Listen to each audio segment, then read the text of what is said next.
Today we're going to repair a Senco M2 that is leaking air and does not fire. Let's connect it to the air.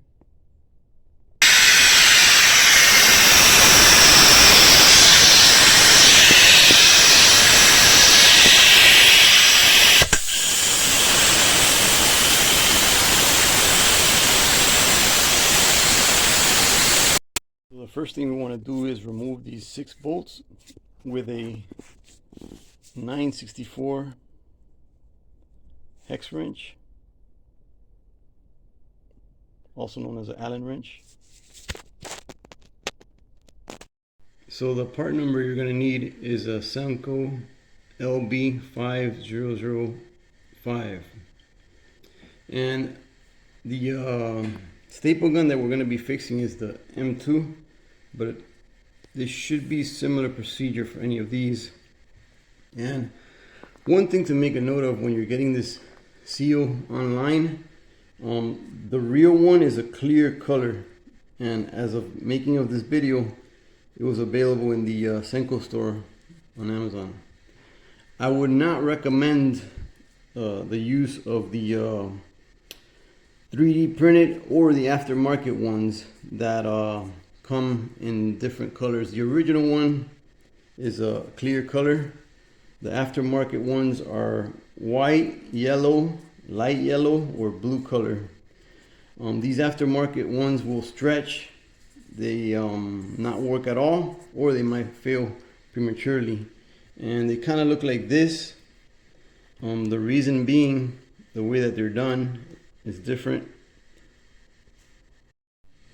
The way that these aftermarket seals are done in a 3D printer. So most 3D printers cannot print like this, at least to get an exact angle. So they're printed like this one here. Now there are even some aftermarket ones that look like this, being like a light yellow or a yellow color. So again, look for the clear color and make sure you get the original seal. It's available as of the making of this video on the Senco store on Amazon. And so here we have the original seal, and you can see the bevel edge there that looks like this here, and the colors just kind of like a clear color, flat clear color. Tools you're going to need for this job is actually a 9/64 Allen wrench.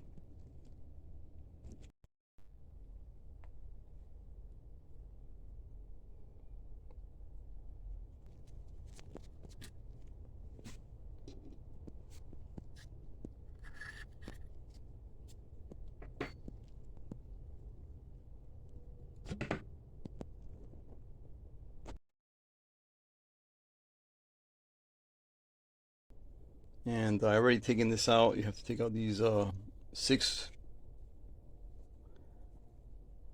bolts right here, and then once you take that out, you should just be able to lift this right out.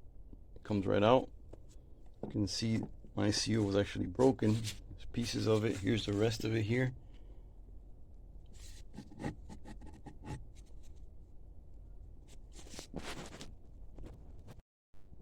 Something to note is the wider part of the seal is towards the top, and you can kind of like see that if you look at this.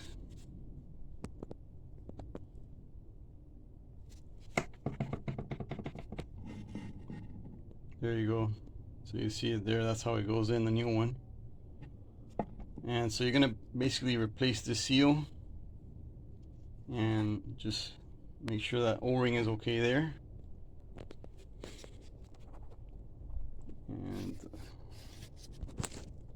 so before we put the new seal in, make sure you go ahead and clean this out of any remaining plastic, and also use a flat screwdriver to clean it out with a little bit of oil, just so it doesn't scratch it that much. And also you want to clean this out here, get rid of any plastic inside of there before putting in a new seal. So the way you want to install this is the wider side is going to go down towards the piston. So the way you're going to install it on here is the wider side facing up, so then when you go like this, the wider side is facing down towards the piston. So you basically want to place the seal on here and just go around like if you're putting in a bicycle tube. If you see it's too hard, you might have to place the seal in warm water for about 30 seconds. So in this case, I did not have to put it in warm water. I just actually put a little bit of Senco pneumatic tool oil on the seal and just went right around. Went right in. See, there's the wider side. It's going to go facing down. I'm going to put a little bit of oil around here also. Spread it around. Also going to put a little bit of oil around this O-ring. So basically, if this was the only bad seal, the gun should work now. If you see that these are okay, you shouldn't have to take apart the rest of the gun. Now, if this doesn't solve it, it's possible that you might actually have to replace all the M2 black O-rings. That's a bigger job. We're gonna go ahead and try to see if just fixing this fixes it. It doesn't mean firing seal replacement. I'm gonna go ahead and put a little bit of Magna Lube also around this O-ring here. So let's go put this back on the gun.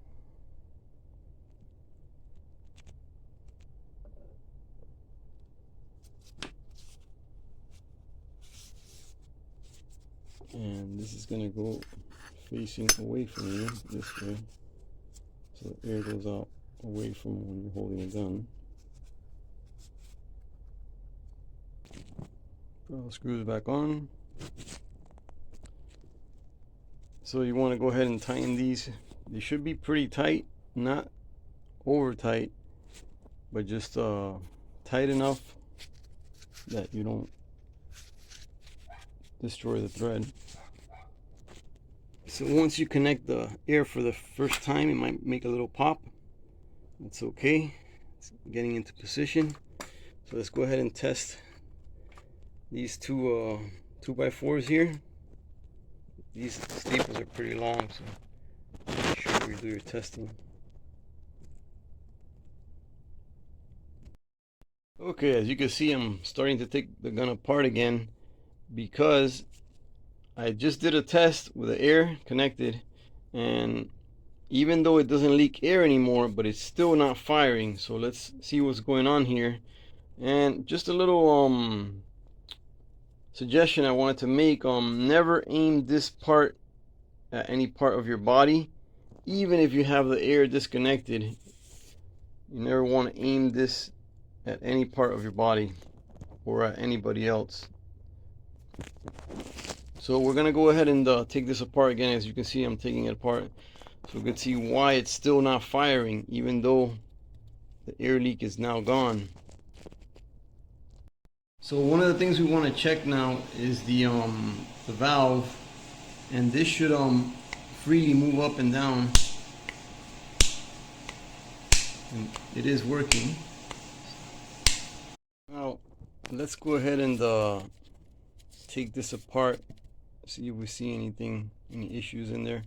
In order to take this out, the whole cylinder, piston cylinder, there's a screw here that you need to take out first, down here, the bottom of the gun. So let's go ahead and take that one out. I'm gonna have to put a little bit of PV blaster on that. PV blaster will help to move it easier.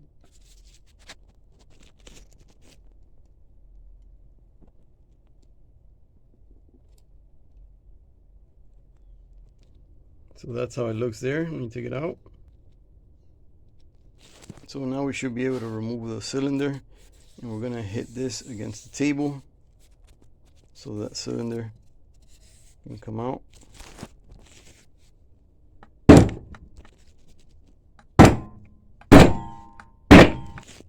One thing I also forgot to mention before you take out that cylinder is I actually measured the distance and marked it with this, so I can, when I'm putting it back, make sure it's all the way in.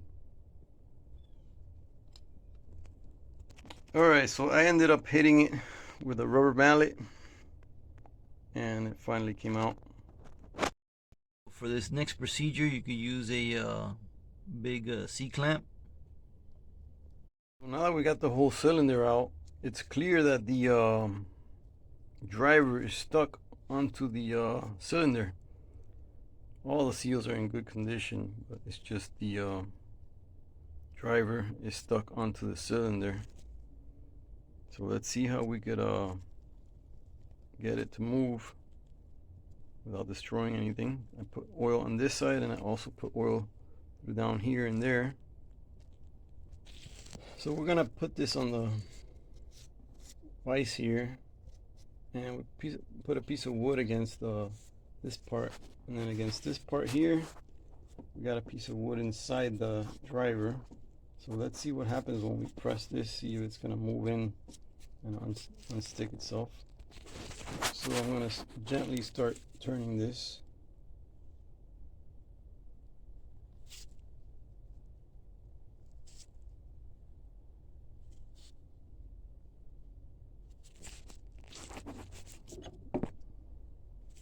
Starting to go in slowly.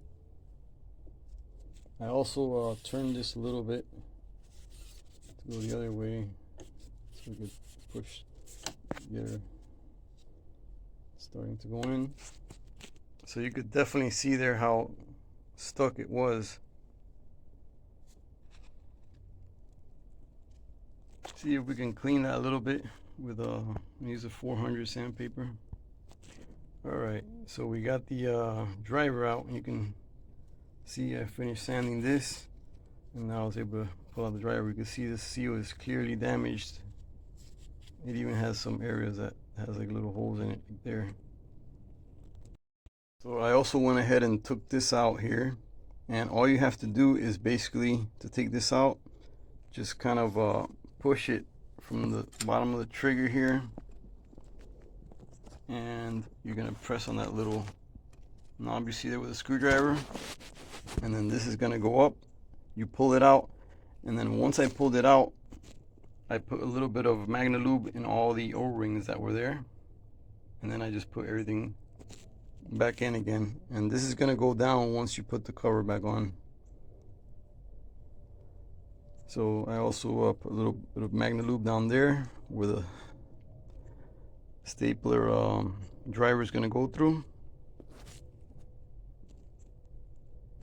Now we're gonna take out the old O-ring. I'm gonna let it soak in mineral spirits for about maybe 30 minutes or so. So just a quick note, this seal that I'm taking out, the old seal, it does not feel like an O-ring material. It feels more like a plastic material.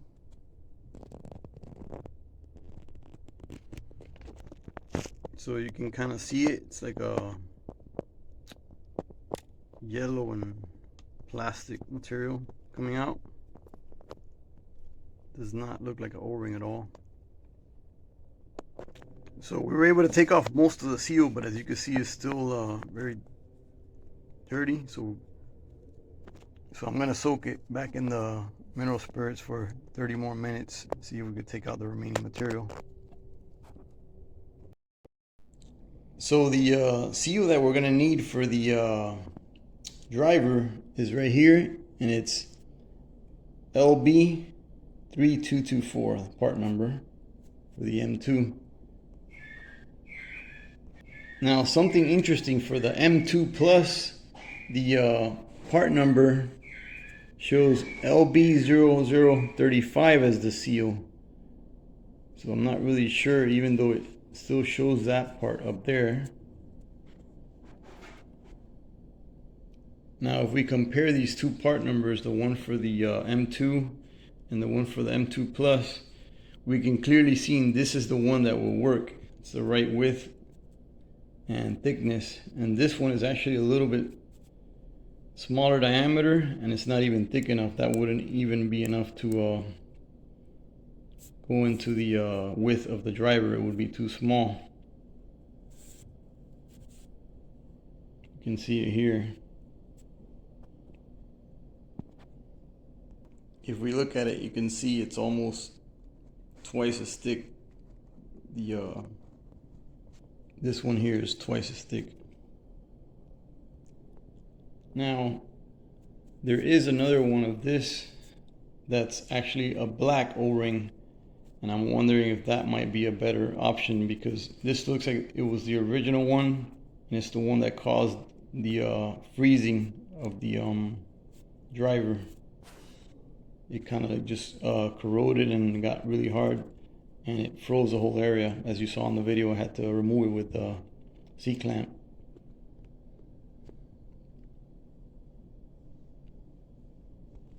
In case you need this information, the inside diameter is 43.80 millimeters, and the outside diameter is 50.45 millimeters. So I actually did find a black one, so I'm going to go ahead and use that one. As you see here, that one is the same. So let's go ahead and put the new O-ring in. And by the way, I forgot to mention, I ended up, besides mineral spirits, I ended up using also acetone to clean this out, because mineral spirits didn't help too much. So let's put the new seal O-ring in here.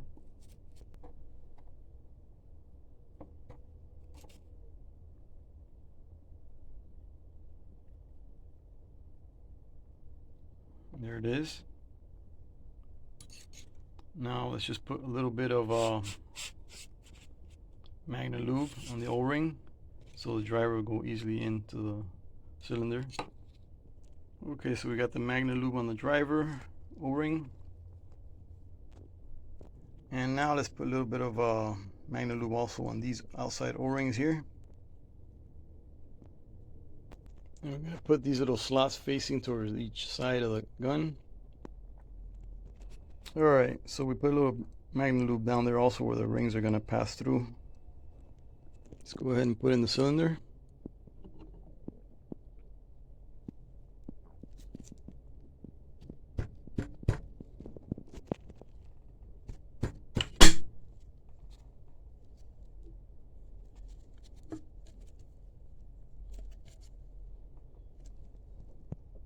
So I had recorded the measurement of how much the cylinder went down, so see there's still a little bit to go there, about a 1/4 inch in the line.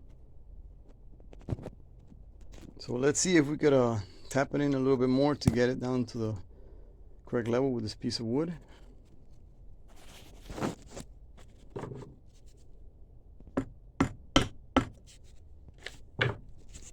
Alright, so now let's put in the driver. If your driver blade has a bevel that goes, the bevel part goes towards that side, towards the back of the gun that way. This one doesn't have any, so it's the same. So let's go ahead and put it in. You gotta align it down there. So I actually made a little mark with the Sharpie on the driver there, so it'll be easier to align. So there it is. So now you want to put in this screw here in front of the gun, and that's gonna go right in there. Alright, so I'm gonna put you can see the damage from the old O-ring where the paint is out, and you can just see the line there. So I'm just gonna put a little bit of Magna Lube through there. So we're ready to put in the cover. Put a little bit of a Magna Lube on these also. So now we're going to put the cover back on. Make sure your trigger mechanism is correctly installed on there.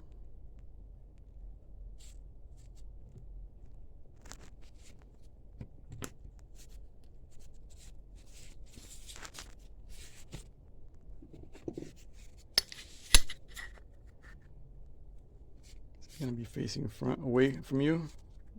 You don't want this air to hit you when you're using the staple gun. That's why you see this plate here. Here's going to go that way. Let's tighten these up with our 9/64 Allen wrench. So we are ready to try it out now. We're going to put a little bit of oil on here now.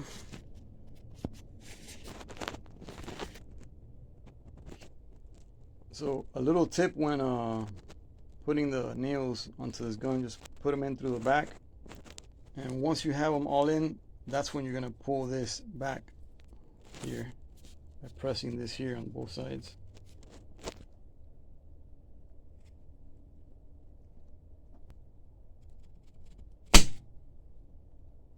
So you definitely want to wear eye protection, especially with these older guns. Alright, so we got this wood here. Let's go ahead and give it a shot.